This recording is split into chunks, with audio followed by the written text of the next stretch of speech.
Peut-on prédire les crises économiques ? Exercice évidemment périlleux auquel se livre pourtant depuis des années le français Jacques Attali. Ingénieur et économiste de formation, haut fonctionnaire, il a présidé la Banque européenne pour la reconstruction et le développement au début des années 90. Jacques Attali était aussi l'auteur de très nombreux essais. Son dernier livre a un titre alarmiste, « Tous ruinés dans 10 ans ». Euronews l'a rencontré afin d'évoquer entre autres la crise financière grecque et les turbulences de la zone euro. Pour commencer, Jacques Attali regrette la tenue tardive du sommet européen consacré à ce sujet. Ce sommet a lieu beaucoup trop tard.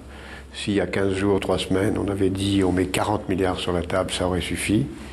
Mais on ne l'a pas fait, on a hésité, on a dit qu'on ne ferait pas et on fait. Donc c'est la pire des solutions de dire non puis de faire oui.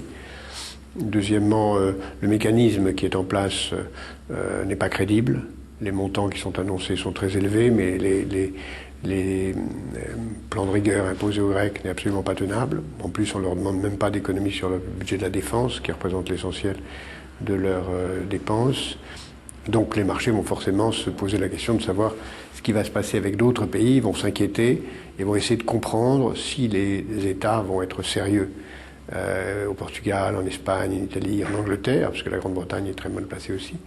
Et donc on va avoir d'autres attaques. Ce n'est pas vraiment des attaques, mais c'est des vérifications du sérieux des États. Et qui ne sont pas, car aujourd'hui, les gouvernements européens ne prennent pas la seule décision qui s'imposerait, c'est-à-dire de créer des bons européens du Trésor qui empruntent au nom de l'Europe. Tout ce qu'on fait aujourd'hui est du gaspillage. Donc vous vous dites, si je comprends bien, que devant cette crise et son ampleur, la seule solution, c'est de consolider vraiment des mécanismes véritablement européens de réaction. Bien sûr, c'est pas la solution en tant que telle, parce qu'il n'y a pas d'autre solution que la croissance pour réduire la dette, c'est la seule solution. Mais en attendant de retrouver la croissance, en attendant de faire les économies nécessaires, il faut éviter la catastrophe, et pour éviter la catastrophe, il faut emprunter de façon crédible. Et le seul qui peut emprunter de façon crédible, c'est l'Union européenne.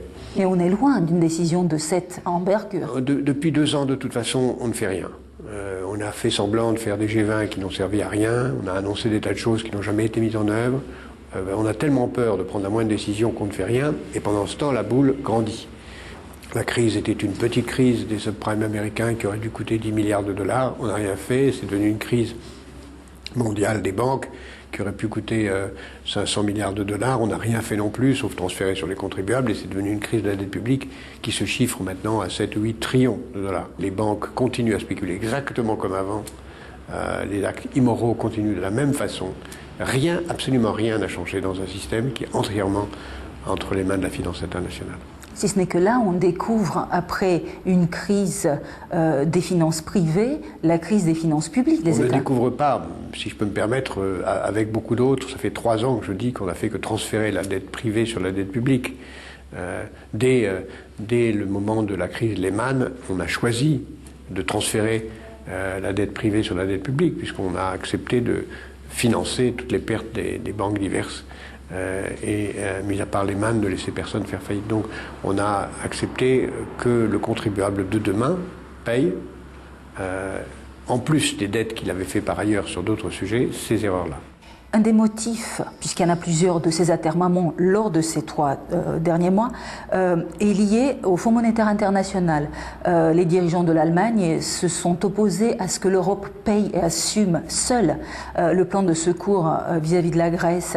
Vous qualifiez dans un article récent cette décision de finalement faire appel au Fonds monétaire international comme étant déshonorante. Pourquoi ? J'ai repris la formule de Churchill. Vous avez hésité entre le déshonneur et la guerre. Vous avez choisi le déshonneur et vous aurez la guerre. Malheureusement, cette formule que j'ai appliquée se révèle vraie. On a choisi le déshonneur parce que le Fonds monétaire est une structure honorable, mais ce n'est pas une structure européenne. Et donc on a confié à d'autres, c'est-à-dire essentiellement aux Américains et à d'autres non-européens, le soin de décider de la politique qu'il convient de suivre dans un pays européen. Donc nous avons choisi une stratégie qui détruit l'identité européenne. Et en plus, l'essentiel du fardeau sera européen, puisque c'est de toute façon les Européens qui vont payer le prix de cette crise. Mais si jamais tout cela arrive, parce que justement notre construction européenne a des défauts, a des péchés originels, par exemple l'euro, il n'a jamais été appuyé par une politique européenne commune, ni fiscale, ni économique, ni de quelque façon que ce soit. Donc, est-ce qu'on peut faire face aujourd'hui ? J'ai dit depuis 10 ans que l'euro disparaîtra si nous ne sommes pas capables de mettre en place un budget européen. De la même façon, on a toujours avancer comme ça en Europe. On a fait le marché unique parce que le marché commun ne suffisait pas. On a fait la monnaie unique parce que le marché unique ne suffisait pas. Et à chaque fois, il y a eu des crises qui ont précédé cela. Aujourd'hui, on voit comme une évidence que la monnaie unique ne peut pas exister sans une politique fiscale et budgétaire commune. C'est pas possible. Alors, est-ce qu'on aura le courage de le faire ? On verra bien. Mais pour l'instant, on est face à des hommes politiques qui sont du XXe siècle, c'est-à-dire qui ont un siècle de retard, quoi. Y a-t-il un parmi les dirigeants actuels de l'Europe qui donne des signes d'avoir compris cette réalité ? Malheureusement, le seul homme politique qui me paraît sérieux et avoir compris s'appelle M. Jean-Claude Trichet, mais ce n'est pas un homme politique.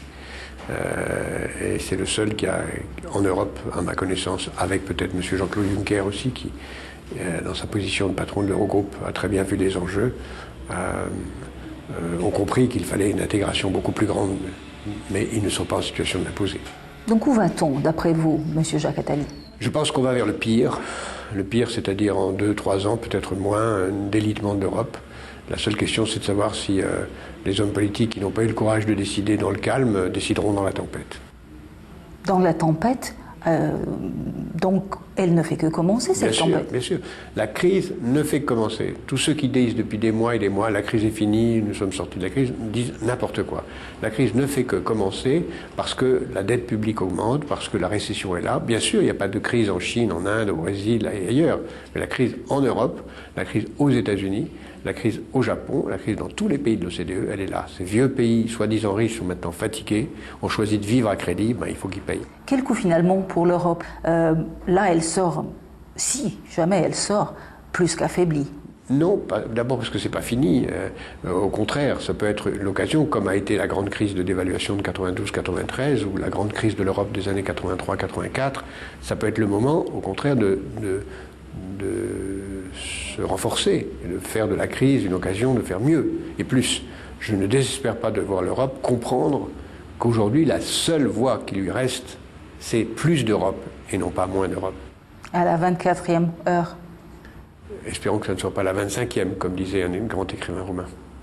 Portugal, y a-t-il un risque là dans l'immédiat, les mois qui viennent, l'Espagne ?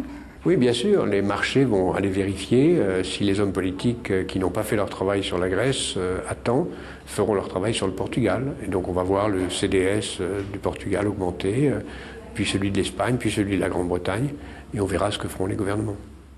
Le scénario du pire. Le scénario du pire, c'est sans doute par là qu'il faut passer pour arriver au réveil de la classe politique. Merci beaucoup.